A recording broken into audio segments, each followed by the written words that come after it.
Counselors Craft a Curious Path with Ruby and Olivia. Hi, I'm Caitlin Ruby Miller, a multidisciplinary artist, singer-songwriter, therapist, and wisdom seeker with a background in opera, ceramics, and photography. And I'm Olivia Candosia. I'm an actor, theater director, voiceover artist, early childhood educator, and drama therapist.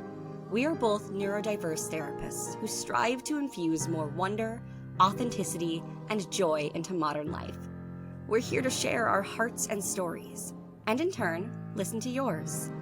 Here we gather with you to craft the curious path of life, therapy, and art. Welcome and co-create with us.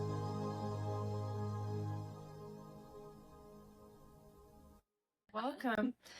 I'm Olivia. I'm Caitlin, and we're stepping into our future. Yes. What is our future? You know what? I was writing a blog post this morning, which I haven't written a blog post since A blog post. since high school. That was like the way I reflected everything, and I think that's why I was so happy in high school, is because I had a place to like let everything out. That sounds so nice. It was so I'm beautiful. wanting to start a Substack. Continue. I want to show it to you sometimes so you can see like who I am and where I came from. But I was starting to write something this morning. It was related to what you just said. I don't remember what you just said. Tell me more. But I was writing about, I guess just like who I am and how I've become who I am, and how I would come home every day from high school and monologue. I'm an actor, so a lot of the terms I use are very acty. Monologue to my mom about the day, and how that would be like a way for me to practice speaking and taking in her responses and adapting to how she responds, and practice storytelling, and just how like my whole life, it's not just school, I'm in school right now, that has been preparing me for being a therapist. It's every day after high school, and learning humans and talking about my day with someone who was actually responding to me. So yeah, that's what my post was about. Where do you blog? I literally just went on Weebly today and made something. I have not blogged at all. I just had time today. I really want to do a Substack. Do you want to do a Substack? Oh, cute. I want to do, and I want it to be a part of the podcast video stuff. I think that's awesome. Yeah, with like, what would you want to do on it? Everything. Okay, give me one thing. Give me one. Oh, like blogs like that. Yeah, like reflections or like. Yeah, I was thinking personal reflections, sharing art, creating a platform for other artists to share art, and then also us talking about like, I was like, I feel like people could benefit from hearing what came up in therapy this week and what are like the little tidbits of wisdom, but in a way like where it's like HIPAA compliant, where you're not giving any information, but just like, and then how it relates to like our journey. But yeah, part of it is I want to switch social media platforms to Substack because I feel like it's more politics proof. Yeah, so that's the thing I was thinking, but I feel like with us at Effective Artistry, like some of us go through periods of like making a ton of stuff and then we don't make anything, and I feel like if we had a collective, then it might be able to have more like consistent output, but it's not just reliant on like one person. Yeah. I love that. I think that's great. And to like do that work for people so they don't have to even worry about making the thing, because we'll have the Substack available and then you can create on the platform that we have given to you. Yeah. You were saying something about bringing up stuff about sessions, and it made me think about how like, oh, we could do that on this. Yeah. Like what? Oh, hi. For sure. But I was thinking like you said, like, and then tie it back to our own lives. And I was thinking how much clients that we have at Effective Artistry already overlap so much with what we're talking about. So that won't be challenging at all. No. It all is like, oh, I'm also taking a test this week. Oh, yeah. I'm also, Yeah, and I was also thinking that I feel like it could be useful for me as a human being in my personal life to try to like distill the different kind of like wisdom downloads I'm getting. Ooh, wisdom downloads. Yeah, they feel like wisdom downloads. What does that mean? So essentially like things people say to me and things I say to them, feeling like there's a thread between them and that there's something like worth sharing. I really want to try to think of an example so this becomes more clear. Oh, like sometimes it'll be something about dating. Oh, okay. So like I think this was like a couple months ago, but like the download of the week that I would kind of describe as like to have a romantic relationship that you want, you have to model the behavior, even down to like the feelings that you're putting out there towards the other person to then have the relationship become closer to what you want it to be. Mhm. And you only have so much control over, you know, outcomes or whatever, but like modeling is the most effective way to like create that. And then throughout like the course of the week, it was like multiple clients dealing with relationships and like, because it's so normal in our culture to be like, I want my partner to change in these ways, and then I will become more vulnerable and I'll open up to them and I'll love them more and our relationship will grow or whatever. But it's very much like this person needs to change first. And Sure. that's even with people who acknowledge that that's like not how it works. I just think it's literally like so baked into our language. And so the modeling stuff, and then I was applying it to my relationship, and then that was working, and then it kept working. You and I have this in common. Yeah. Very much so. And then I kept working and working and working, and I'm like, oh my god, like that's the wisdom download for relationships Okay, recently. wisdom download as a topic is kind of adorable. Yeah. Because the other thing about download is like, I feel like download doesn't make it about us. It just makes it about like, oh, somehow what's happened in our week this week, this like meaning has come from it versus like we are the arbiters of knowledge and wisdom. Sure. So yeah, and it's also playful. Yeah, and it's that red thread is what I call it, that red thread of connection. Yeah. I was in a Chicago Playback Theater Company. It is, I don't know if I've talked to you about it, but I haven't talked to you about it. It is an improvisational form of theater where audience members come and then the actors play back a story from their life. So the audience members tell a story and they cast the actors of I want you as my sister. 3 words to describe your sister in the That's story. so psychodrama. Yeah, it's part of the drama therapy wheel, which we could get into another day. Yeah. I love the wheel. Yeah, it's a beautiful wheel. But in playback, I don't know if there's every group that does this, but for us, in one of our first meetings, we had like a giant red thread and we all got to know each other. We did a bunch of getting to know you games. And then we said, I am connecting this to so-and-so because they also have a family who's gone through divorce. And then the next person, and then by the end, we're all connected and make this beautiful red thread structure, almost like a mandala looking thing, whatever. And then we cut the string and made bracelets out of them. And it's like your little keepsake for the end. Beautiful. Oh my god. Yeah. So we could do that for a group if you wanted. That's like so red thread bracelets. nice. Yeah. That's such a great way of describing my experience of like overlaps in clients' lives, with overlap in my life, with overlap in friends' lives, with overlap in like families' lives, and also just like that's one of the things I like about podcasts is like I'll listen to them and almost tune out of them to a certain extent where I feel like I get the wisdom download I'm looking for because I like tune in and I'm like, oh, and that's what's nice the thing. is I want to like connect that of like sometimes it's not even I have a family that's gone through a divorce, but it's like we both like ice cream. And that is like powerful enough in itself. Of like, oh my gosh, I didn't know other people liked this thing that I liked. You know? Yeah, and I think that's also really important with the way the world's going because it makes us feel more connected.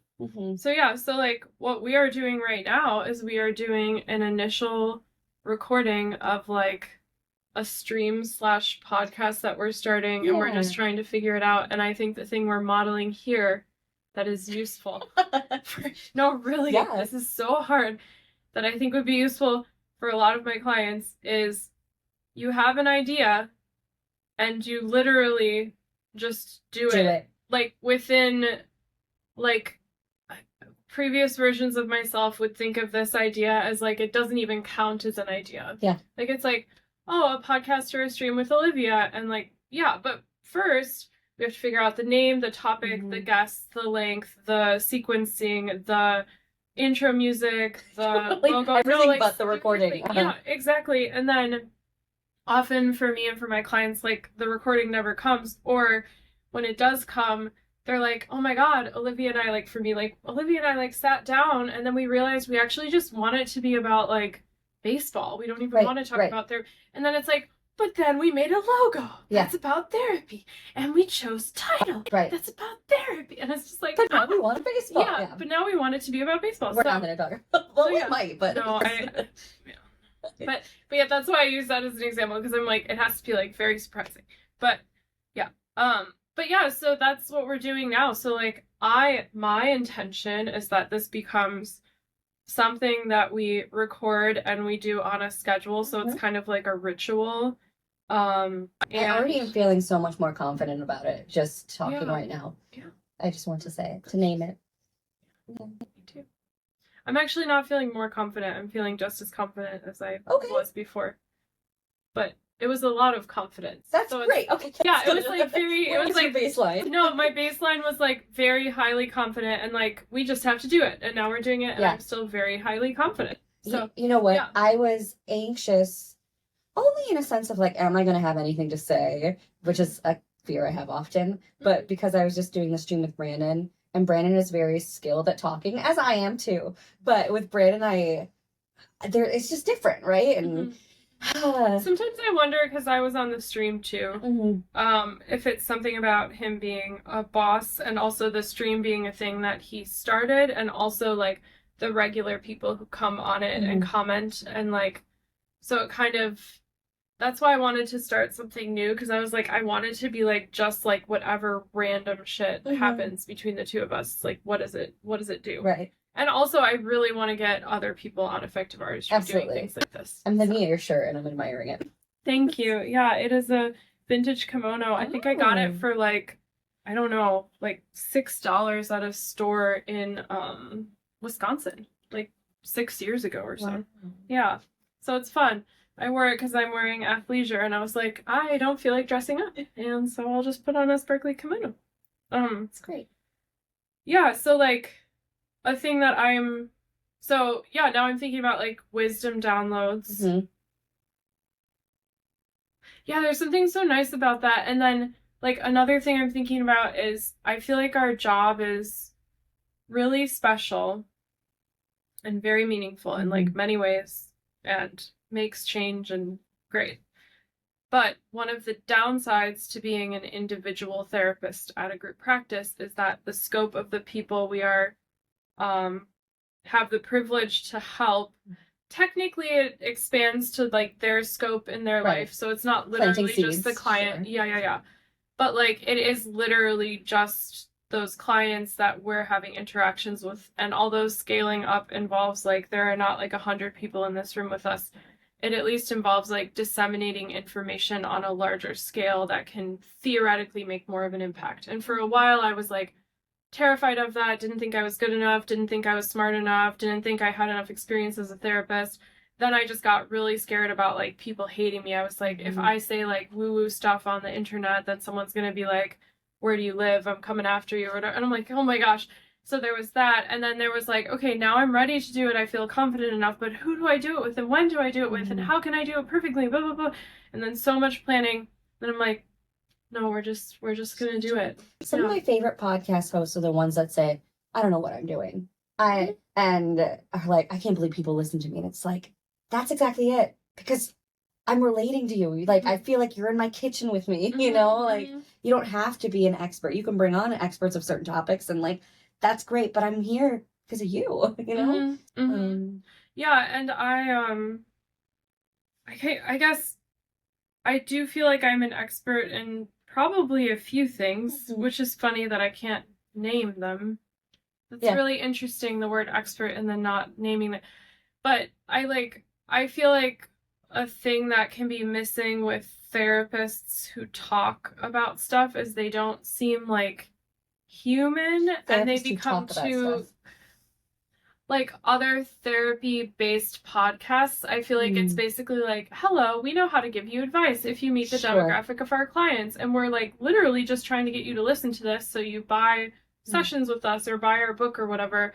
But like it doesn't feel real. So like one of the reasons why I was kind of looking for a podcast partner where it's like, This isn't just about like, hey, I know 100 words that are synonyms for trauma. Sure. And it's like, no, like, we can be human beings too, and that matters a lot. And that's part of modeling. Yes, and that's what I love about effective artistry so much, is it's really helping me lean into the discomfort. And like, I would be an excellent robot at a lot of things, but me too. Right? Yeah. But this is helping me lean into something that I really truly believe in. Mm-hmm. Yeah. And it's giving me language to things I didn't even know there was language for. Yeah, and I guess Brandon, our boss, the owner of Effective Artistry, he told me, I was like, how should I market myself? And he was like, what's your personal philosophy? Like, what's your philosophy? Start thinking about it. And then it turned into like, I was just talking on like a forest walk to a voice note. Talking to myself. But I was like, I just need to start thinking, like, what would I write? And it ended up kind of turning into like a therapist handbook, which was really interesting about like how to do like good therapy. It was really funny. And I was like starting to just riff off of like different stages of therapy. And one of the stages was about like, I think I was saying something like, if you don't do the things in your life that you're telling your clients to do, then you don't have, and there's lots of details to go in with that, but then you don't have not only like the intellectual experience, because you need to do it to intellectually understand it. You also don't have the like embodied experience, and you don't have the intuitive experience. So then if you're giving people advice, like helping people through certain problems that you haven't like done any of the work towards, then it will seem like inauthentic and not click, even if literally the thing you're saying to the client is helpful. Yeah, and so then it was like, okay, if you're gonna work with clients and you want it to be effective and you want it to matter, like, you need to do the things you're telling them to do. And so what I'm thinking about how that applies to this meeting that we're having and recording this is that, like, this is shit that I tell my clients to do all the time. Like, you have an idea, just try it. And like, I'm sitting with the discomfort of like, I'm literally just trying it.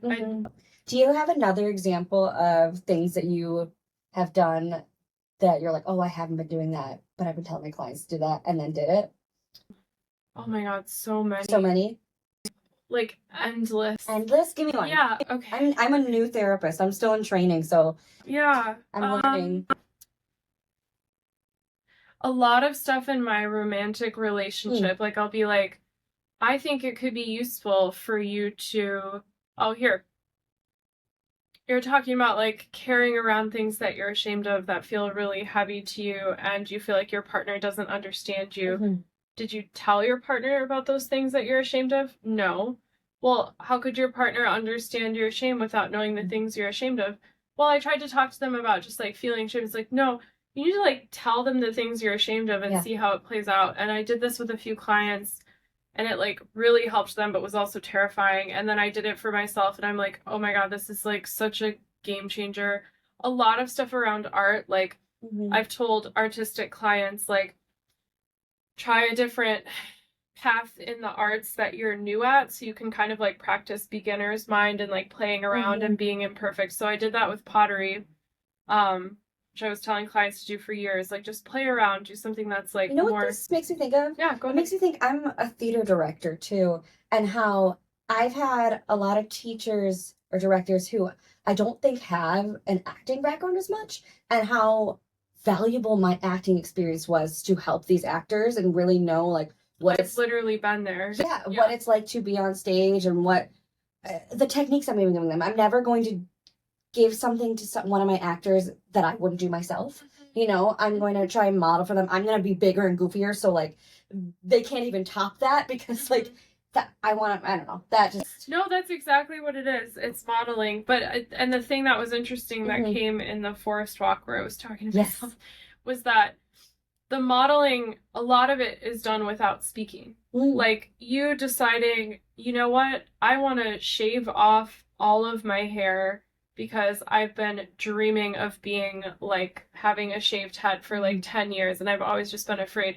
Literally shaving off your hair, coming to a session with a shaved head, even if it's never talked about or the client's just like, I like that.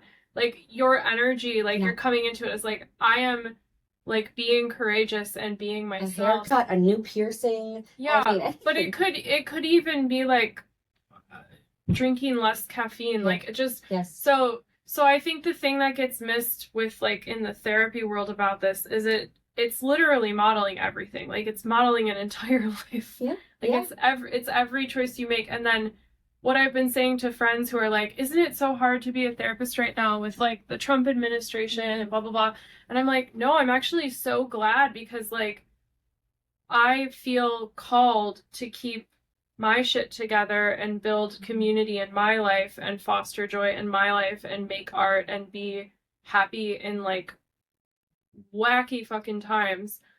I feel so called to do that, not only for myself and the people I love in my personal life, but also my clients. Like, I am in community with them. Yeah. And I want to offer them, I want to be in community with them in times that I think could be really useful for them to be in community with me, too. So, like, it and feels. showing that that's possible. Yeah. I mean, that's. Yeah. Yeah. And so that's also part of the modeling, is like, I'm here and I actually had a great weekend. Or like I went to Puerto Rico. I had an amazing trip. Yeah. There are people who would say, how dare you spend your resources going on a vacation during these times? Like you should just keep working or like whatever it is. Like there's so many reasons that I should not have gone and had fun for 13 days or whatever. But it's Yeah. And I mean, modeling the I don't knows too, which every day I'm working on that. But even being like, how are you doing, Olivia? And instead of just being like, I'm good, I'm fine. It's like, you know what? I am adjusting to the light in this room right now. Like, it's showing the humanness is just, I don't know. Yeah. Yeah, I've been doing that more with check-ins with clients too at the beginning of the session. Like today I said something like I'm feeling so foggy. Like my mind is feeling so foggy. Yeah. I was telling Brandon that sometimes I feel like because I'm aware of myself doing that now, that I'm lying or that I'm being performative about it because I've like clocked it of like, oh, you're doing it, you're showing your authenticity, but like, is it authentic because you're aware of it? And I get in this whole circle of like, I don't know, I just get mushy sometimes of like, what is being authentic if like, you know, being authentic is good and like, is that authentic because then you're like aware of it, you know? Yeah, there's something about, I haven't like put my finger on this yet, but there's something about the conversation about authenticity that we have that feels inauthentic. And by we, I mean as a society. Yeah. And I wonder if it's what you're talking about, like the more aware you are of, am I being authentic or am I being inauthentic, the more in your head you are, which technically means the less authentic you're being because you're more in your head and you're less in the moment, because theoretically you're the most authentic when you're in the present, when you're in just the flowing. moment. Yeah. So then like in some ways you are being inauthentic by cognitively acknowledging your level of authenticity while you are authentically sharing who you are with a client. And in other ways you're being authentic because previous version of you would have said like, yeah, I'm doing good. So like telling them what's on your mind to a certain extent, even though you're like going back and forth in cognition, is more authentic. So you are being both. You are being inauthentic and authentic at the same time. Great. Yeah. Both. And then we could get into the whole conversation about like, what does that actually mean? And masking and like authenticity, because we're always ourselves, even when we feel like or think we're not being ourselves, because how could you not be yourself? But yeah, and then like you can go down a whole rabbit hole about like what is the self and traits and genetics and the lie of mental illness in society. The lie of mental illness in society. Yeah, mental illness doesn't exist. Yeah. That's the fastest way to say it. A slightly longer way to say it is like mental disorders that are written in the DSM, which is like the Bible of mental disorders. That's where all of them come from. So if anyone is not sure what the DSM is, it's essentially a handbook that says this is the mental disorders. Diagnostic, statistical manual. Yeah. That like those things do not exist in the way that they are portrayed in the book to exist, for one.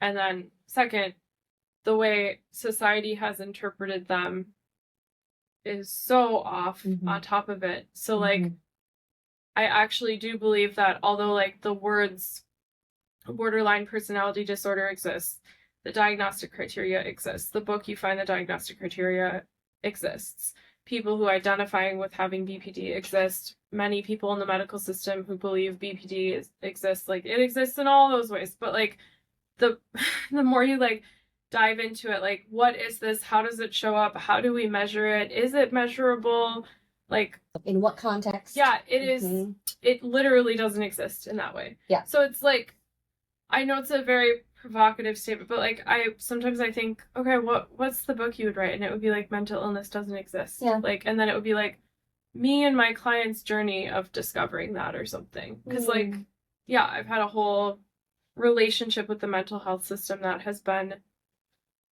I look back on it and I'm like, ooh, I wonder in 50 years what people will say about the things that happened to me, and then also the things that happened to lots of folks in the mental health system that is just like, oh my gosh, there's totally a different way of approaching this. Yeah, I mean, we've talked. I work part-time at a behavioral hospital, and just sometimes when I'm there, it feels ugh. And unfortunately, or fortunately, I, for money, am there, and I try my best to kind of do the approach that we do here with the patients, and it's great. I sometimes wish I could do it more, but I know I could not do what I'm doing with them if I worked more full-time there. So because I am able to take care of myself and present myself in a way that like can take the time to get to know the patients and ask them questions and be like, yeah, this does suck, you know? But if I worked there 5 days a week, there's no way I would end up like a lot of the other staff members there. But yeah, there are a lot of things that were I'm like, oh, I don't even like writing notes here. Yep. Like this feels so ugh. Yeah. And I tell them that too. The patients are like, are you gonna write a note about this? I'm like, well, this is what the note kind of looks like, unless you want me to like, but I'm usually pretty transparent because it's why shouldn't I be? Stuff is so. Tell me what you're thinking. So okay. I worked at an inpatient psych unit for I think it was like 2 years. And then I interned at the same like hospital system in an outpatient facility. And the outpatient facility was I think one way to say it would be much more peaceful. Inpatient, yeah, I was remembering some of the notes, and I essentially feel like notes in mental health exist to be like, hey, insurance system, this person is sick enough for you to give us money. Like, I honestly think that's like the main premise. Yeah. And so, however, being mentally sick and disordered isn't real. So then it's like what can we say about often like biases against people, but also just like behavior? Like, yeah, if someone was like self-harming 3 days ago, yeah, we could write a note that says like the scar on their arm indicates blah blah blah blah blah, but it's like there's a whole different story you could tell about that. Like, what if they were like escaping an abusive relationship or something, but that doesn't go in the note. It's just like, well, they are disordered, so please, like, Aetna, please, like, give us some money for this hospital stay. And I'm just like, there has to be a better way. There has. And that type of note-taking, I swear to God, it trickles into like everything that people do. Everything the staff does, everything the patients do, because it's like, okay, we have to prove that like every conversation you have with staff members. Yep. Yes. Absolutely. Like, we have to prove that this like group therapy they went to where they were half asleep because they were like tired or detoxing or detoxing. Yeah, we have to convince so the hospital system can get the money, like insurance, to reimburse them. And so much of that is essentially using pathological language. Yeah, we have to, if a patient does not attend 3 days in a row groups when they're first admitted, then we have to do an alternative treatment plan. And it's like, first 3 days, like, what do you think they're doing? They're sleeping. They're exhausted. Like, non-compliance with groups. Are you kidding me? Like, what? Oh, and then sometimes, when I was working there, like some of the patients who would stay in their rooms, they could literally just be like people who were like recently like sexually assaulted. And maybe if all the other people in the inpatient unit were like men or something and they were a woman, like maybe then it's like has literally nothing to do about compliance or them wanting to be there or them wanting to do group therapy, and also about not the patients who are men either, but just like their circumstance. Nuance so much. Yeah. Gosh.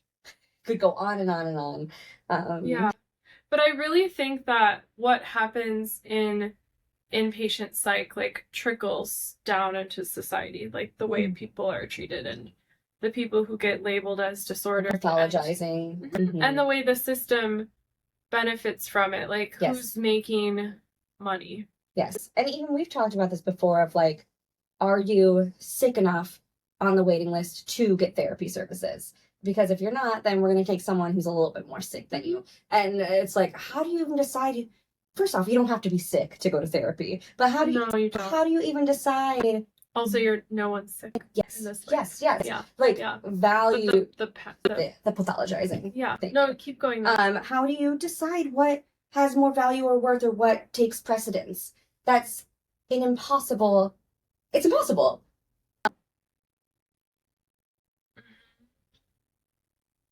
And then there's the like other side of the conversation where let's say they get on the wait list, they finally get a therapist, and then the whole premise of being in therapy is you still need to be sick to stay in therapy. Right. So let's say this person finally feels better for like, let's say they're 35. They finally feel good for the first time in like 20 years. Mm-hmm. And then they're like, oh, I don't want to lose my therapist. And my therapist can only see me if I'm disordered.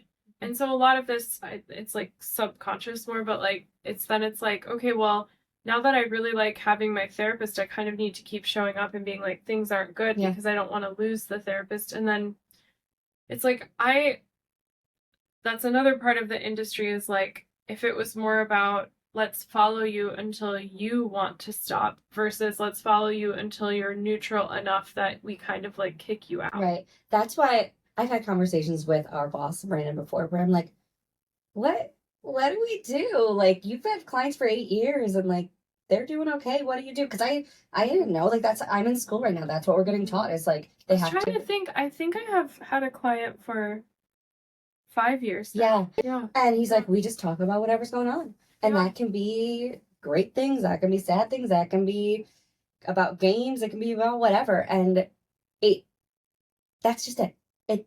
It can be that. Mm-hmm. And what's the RBG Ruth Bader? Yeah, her quote about the umbrella of like, what was it? It was so you don't take an umbrella, like something about like if the tool's working, don't. Oh yeah, it's something about like don't close an umbrella while it's raining. You don't like, close it while it's raining when it's working or something. Yeah, like that. If it's working, and it's working, mm-hmm. And there can be something so powerful too about like a relationship with a therapist long term that you enjoy where maybe you're seeing them once a month, but then something happens and you're like, man, there's no one else who's a therapist literally because this person has been my therapist for so long who would understand it in this way. Yeah. And I love having sessions with clients where there's like a callback to like, I'll remember 5 years ago when this happened and like you figured it out and they're like, oh my gosh. Oh yeah. Oh, that's so beautiful. It's beautiful. Yeah, it's really beautiful. So yeah, that was part of my like, when I was going into mental health, I was like, I know I'm going to end up in private practice because I need to just see people for as long as I feel natural. So grateful to have found a place immediately. I mean, I did interview other sites, and I'm so glad that our school was like, find a site that you actually resonate with and things, and not just the first one that offers you a thing. And I found a lot of people I know didn't listen to that advice. Yeah. And get out of fear. This one, I was like, no, there's something different here, and I'm different, and like, let's lean into that. And there is no other person that plays the role that Brandon plays in my life. This community, there's no other community in my life that plays the role this community plays in my life. It's amazing. I can be mad at Caitlin and tell her immediately. It's amazing. It's so healing for me. Thank you. Oh my gosh, being told I'm annoying is like so relieving. I gotta work on it with other people here because I think I'm more comfortable with you to do that. But gotta start somewhere. So look forward to that when you listen to me and Caitlin talk. Yeah, Say, yeah. Shut up. Yeah, there's gonna be like a silence, and then you're gonna say,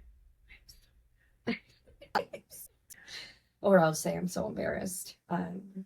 Because that is a new emotion, not new, but I finally have identified the language for when I cry, and I cry often. And to finally attach embarrassment to it, I feel so much better. I mean, I still get embarrassed, but like having that is like, oh my God, that's what's happening.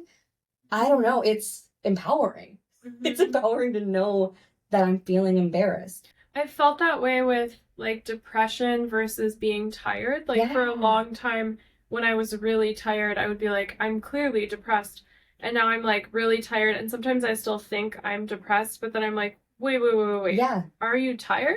And then I'll sleep and I won't feel depressed when I wake up because I wasn't depressed. Yes. I was just tired. Yes. And Brandon told me that too about tiredness. And I was like, oh, you're right. I'm just exhausted. Nothing wrong with sleeping. Yeah. And the idea behind tired is like tired relates to your biology needing rest versus depression is like, what is depression? What isn't depression? Like, it doesn't exist. It doesn't exist. In the ways we make it seem like it exists. So yeah, we perpetuate its existence. I have a 4, so I'm thinking about maybe we start like wrapping up. Yeah. This was fun, Caitlin. Yeah, this was fun. We're like doing things, and it'll just keep forming into whatever malleable thing it is. Yeah, I'm thinking about artists and how do I describe this?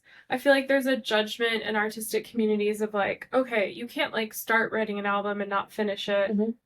And then if you don't finish writing the album, you can't like put any of the songs out there. Sure. Like, and so I'm trying with this to do where it's like, if this literally becomes one song, I'm still going to put it on goddamn Spotify. Yes. Like, yeah. It still happens. So like, there's something lovely about that too, because then I feel like, you know, people who identify with having ADHD, like, then the randomness or like the feeling of, oh, I do this thing and I do it really well and then I jump away, like it doesn't matter because you're literally putting it all out there. Like, so the consequences aren't like, I do this little thing here and I loved it, but I didn't keep going and that makes me awful. It's like, oh, here's a collection of all the little things I did throughout my life. Yeah, and that it can be like beautiful and fun. I love that. Yeah. Maybe my little therapy page I have on Instagram will have more than 4 posts. You know? Yeah. It's exciting. I love. Yeah. So I guess the thing I'm putting out there is doing more recordings with you and putting them out there, and maybe it's a podcast, maybe it's a video, and then I feel like it would be really fun to do the Substack and have almost like a collective blog. I think so too. I think that would be really beautiful to just see other people's life experiences and perspectives and then, you know, take what we want from them. Yeah. And then also I'm thinking of it like, for example, if we just open it to all the staff at Effective Artistry, it's also a way for us to just not even have, because some of the internal conversations we have here, I'm like, this should be recorded. And so it's like, it's a way to like just put it out there right away. Like the format is like, it's literally on the internet. Anyone can read it right away instead of like, we have the conversation enough where we feel like we can use language that sounds like insightful enough to then put it onto the internet. It's like, no, this can be like the first conversation can be there already. Yeah. So, no. Well, thanks for listening. If you made it this far. We appreciate it, and we look forward to going on this journey, whatever it is. And I guess I'll do like an intro, which is like, we are both, no, I'm going to just talk about us. We're both therapists at a practice called Effective Artistry, which is a group, individual therapy practice, group therapy practice. We're doing a group together coming up. Olivia's trained as a drama therapist. We both identify as artists, have background in the arts, and we are putting ourselves out there and having fun. We invite you to do the same. Yeah, please be in community with us. I love getting inspired by other people. It's great. Please. I was like, what if we get fan art one day? And like jumping to the next. Yeah, I mean, I have, yeah. What if we do? What if we do? It would be beautiful. It would be Yeah. beautiful. Okay, thanks. Bye. Bye.